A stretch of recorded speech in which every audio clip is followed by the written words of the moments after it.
Hello, I'm Ted Baer, publisher of Movieguide, and I have some of my favorite people in the world because you've been at the Movieguide Awards. Is that it, Neal? And I appreciate that. And Ruve, you've been at the awards and you've made one of my favorite movies of all time. It's almost a practically perfect script. Who wrote this script? Okay.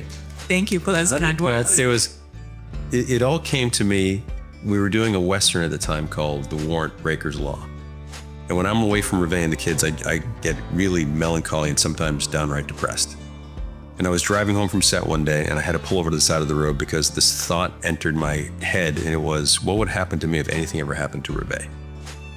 And it just kind of buckled me. And I was looking out and I see horses running around and I'm like, This other thought came into my head, which I know wasn't for me. It came from above. Write Rocky on a bull for an old guy. We has to go back and save his grandson because he has a brain tumor the same that killed his wife, Ruve. Well, Rose in the film. And within 24 hours, I called Ruve and she said, just voice dictate into your phone. And Well, I was in the hair salon. Yeah, that's right. I've got this idea. With one of those hair dryers on my head, and I'm like, "Hi, honey." He goes, "You have to hear this idea." And I'm like, "I can't hear now." This always happens. I can't hear, and he goes, "You have to hear. I'm gonna forget it right now." And I said, "I can't hear you." Voice dictated into your phone. So there I'm on the side of the road for hours, just voice dictating this idea for this movie. Then I sent it to our writing partner, Derek Presley, who we wrote a few other movies with. And he read it and he's like, my gosh, this is just awesome. And then within a week, we had our first draft. And a week later, we had it set up and Ruve found the financing and Angel Studios wanted to be part of it. And it just all happened so fast. In 2 years to the idea, almost to when it comes out in the movie theaters, that's like record speed. But back to the writing. With the writing, Neal would be sitting up in the middle of the night reading the rewrites from Derek, crying. I'd be like, honey, is everything okay? It's so good. It's so good. And every night there was a new rewrite, and he'd be crying, and I'd wake up. What's going on? And then I do speeches like Michael T is going to say this. We hadn't cast anybody yet, but we wrote it for Michael T. Williamson. We wrote the role for Chris McDonald. So we're imagining Michael T. and Chris with these words and how they would sound and what the right words were for these guys. I think Kaju played the role. Lenny Kaju. Yeah, oh yeah. Great Kaju. You did such a beautiful job. Thank you. Did you do all the stunts? No, they wouldn't let me do a lot. He was clever. John Avnet would not let you. John Avnet, who's a genius. I know, he's a great My gosh. We call him our godfather. Yeah, he's the maestro. What he did, and then when he came in and took the script, and I said, John, this is our baby. You run with it now, make it your baby too. And he tweaked it and added things, and his shot lists were just phenomenal. And what he did, so you didn't ride the bull. It wouldn't let me ride the real bulls. Mechanical bulls, a lot, a ton. Fell off it. Yeah, I fell a lot of times. Yeah, that was fun. But the real bull, yeah, he loved that. I mean, in the trailer you see, or when he's practicing, he gets flung off the bull, and that was all real. That hurts. But that hurt. Well, there was one time that I didn't tell you at the time. I didn't tell him, but I certainly didn't tell John. And I got flung off once, and it was a shot they used in the movie, and I fall off and I landed on my shoulder, and Michael T comes up, but at that point my shoulder had popped out. So I'm sitting there doing the scene as the pain is just writhing in my shoulder. And then I say, excuse me, I just go to the bathroom, and I went to this barn around the corner, just slammed my shoulder back into place, and I went back up. Oh, and John's like, well, where'd you just go? And I'm like, I just had to go to the bathroom. He's looking at me, he's like, that was quick. So you did do your own stuff. Yes, so you did. I didn't tell him some months later, because if I told him on the day, he would have said, stop, that's enough for Neal. Because you landed hard on that scene, I didn't know. I loved the physicality of doing my own stunts as much as humanly possible. It's just, I wanted to make sure that Kyle Sherwood, who is my stunt man, but also a world champion rider himself, just made sure I had the ropes right, make sure I had my hands right, where the knees go, where your feet go, everything, day after day after day, hammering me to making sure that it looked. I don't want any bull rider to say, no, that wasn't right. But you're the kind of guy who would do your own stunts in anything. You jump from a building. This is the first time I haven't done my own stunts. But when there's a bull that you can't control. That's right. You know what I mean? You're putting your life in their hands. And that's why you were wise, honey, being a father of 5. How many scripts have you written? Rewrites? How many did we? Oh, Neal in general? Yeah. Not the House with Redstone, wrote Boone. You've written Heartbreak Hill. I'll see you've written a lot. Ice. Yeah, yeah. They're sitting on the shelf. Now we're ready. I mean, back in the day, Ted, Neal and I have been together for 25 years. Maybe 15 years ago, people were like, great script. Now who's going to play the lead?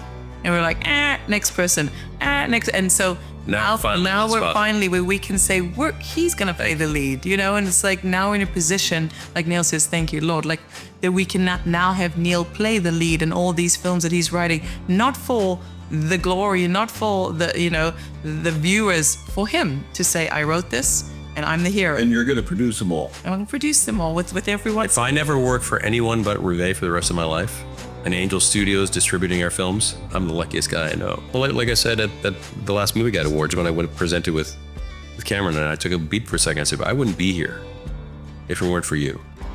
You know, when 10 years ago, 8 years ago, whatever it was, we went to the first Movieguide Awards. And we met all these people. We saw the bravery that people had to make films that give glory to him. It was a wake-up call to us, like, well, we have the ability to do this. And it first started with me being the bad guy in them, but now I finally get to the point where I get to be the good guy. You had to play the devil. I finally get to kiss the woman. I get to kiss the woman in the end. Of course, it's this one. Well, it's a beautiful cine. So, you know, having to play villains for so long because I wouldn't do certain scenes, well, now I get to do the scenes and we get to do it our way. And we've only just begun. We're so excited. Just scratching out, which is so much fun. But the thing is, with this film, we're so fortunate to have the PBR involved, the professional bull riding, because you can write a script about something, which is great. But then we partnered with the professional bull riding company, PBR, Sean Gleason, and his wife, Candace, and they came on board. And now's the right time because there's that audience for the bull riding to make it a sport. So with the film, the faith, and with bull riding, as you know, they all pray before every start. They all get down and pray for. It's amazing. That no one what do they say? Win in safety or ride in safety? They have a slogan. Fall safely. Fall safely. And they're all rooting for each other. So it's just so weird that everything came together with the bull riding being so big now and the new sport. It's like on par with football in a way. Now, you're sure you don't want to ride a bull now? Yes, I do. Yes, I do. I love it. I'm done now that the camera's off. I can actually go out and ride a bull in my own way. I would love to get on a bull. Would love to. I train so hard on mechanical bulls. I think I have a pretty good chance. Oh, they'll kill me for sure. They'll throw me right off. However, the thing is, be fun. You got to do something you love, and if you love doing something, go out and do it. Yeah. Just do it. So if you really want to ride a bull, honey, go ride a bull. Like, do what you love. I would love to die at 100 years old on set by a movie produced by you. On the last take, film's over. Boom. And that would be a good way to 100 years old on a bull. That would be a good way to die. Now, we've got to Okay. get everybody out there to go see this movie because it should be doing Hollywood numbers. You know, not just little numbers, but big numbers going at 100 million and so. We've reached out to the bull riders. We've reached out to, you know, the heartland of America. Now it's the military. There's a beautiful military scene. There's the country scene where Leanne Womack sings the national anthem. But we want to now reach out to the father-daughters. Yeah. Father-daughter relationships. Like, that's so good how they didn't... Beautiful. That's our favorite part of it. Yes. Every dad has issues with their daughters or with their sons. Or every parent has issues with it. But dealing with the fractured relationship that we have in this film and getting through it in the end with faith. Well, this is calling out every man to man up, and that's what I love so much about this film. It just harkens back to the films that I watched as a kid, like The Cowboys. What are you going to do when you're pressed?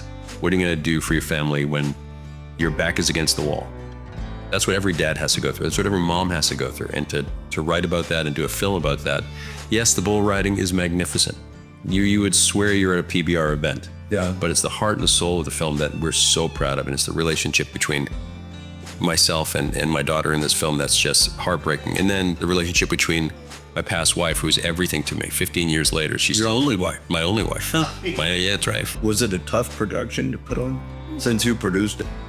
No, you know, like we wanted a skeleton crew and we like to find the people we love, work with the people we love, and it was beautiful. So first and foremost, we got Michael T. Williamson and Chris McDonough. We wanted them. Everyone else wanted, and so we managed to get the investors said, okay, fine, we'll go with them. I'm like, fine, like you should be thanking us. You'll be thanking us later. Michael T. and Chris McDonough were amazing. Then we brought on John Avnet. So then we had our core crew. We have Kip Conway as our producer. We had a small little crew. Yeah. I mean, I remember day one in Tulsa, you know, obviously everything was added later, all the special effects, visual effects, and it was a small little crew. It was beautiful. It was great. Every day it was easy.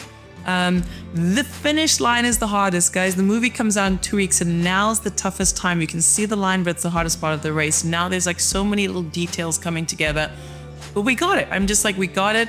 We did it. We're here. We're there now. It wasn't hard. We never had more than a 10-hour day on set because John knew exactly what he wanted. It's amazing. And all the actors, we talked in the beginning, be prepared, be prepared, be prepared. We don't have I time don't to mess think around. we had one issue. We never went over time. Never. We got it done through his sheer will. Yeah. I'm so proud of Neal. I mean, you know, like you said, he's played the villain. He's done all these little TV show roles. He's done anything to, you know, to pay for our 5 children and I. And finally, Wait, how many kids? Yeah, we have 5. Yeah. And so finally, to see Neal's big, beautiful head on that screen, you know, 90% of the film, like, I'm so proud to see Neal. I'm like, you did this. He goes, we did. And I'm like, no, you took the reins. We were there, the whole family, and everywhere we go, our 5 kids come with us. We drag them everywhere, and they enjoy it. But this was a family endeavor, and we're so proud of where we are. Kids work in all the different departments. You're working stunts. You're working craft service. We'll throw you a line if maybe, but understand what it's like to make a film. Were easy the kids in the movie? All of them. All of them. All of them. They did like extra here, but they work the different departments. About one dog Opting out the comes wardrobe. the check-in girl when Neal comes in and she says, oh, we need the real rider. And then Michael T says, he is the real rider. You didn't think Grandfather's Road? That's Catherine. Then London is a young Sarah. She plays a young Neal's daughter.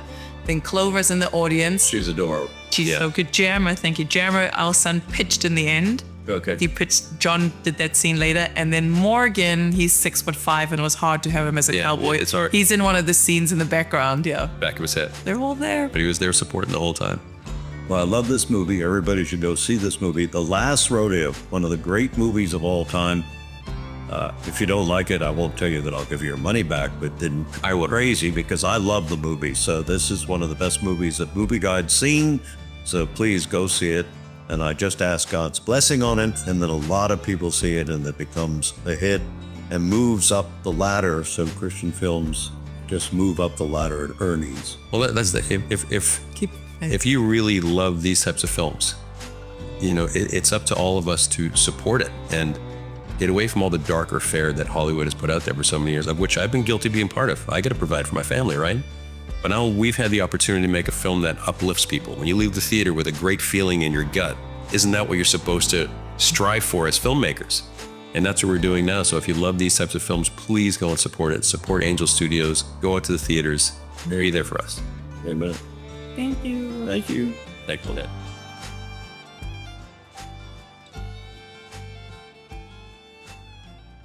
That is the video. Thanks so much for watching. Be sure to like, comment, and subscribe down below. And if you want more content like this, head over to movieguide.org. Movieguide is a nonprofit organization, and we are supported every day by viewers like you.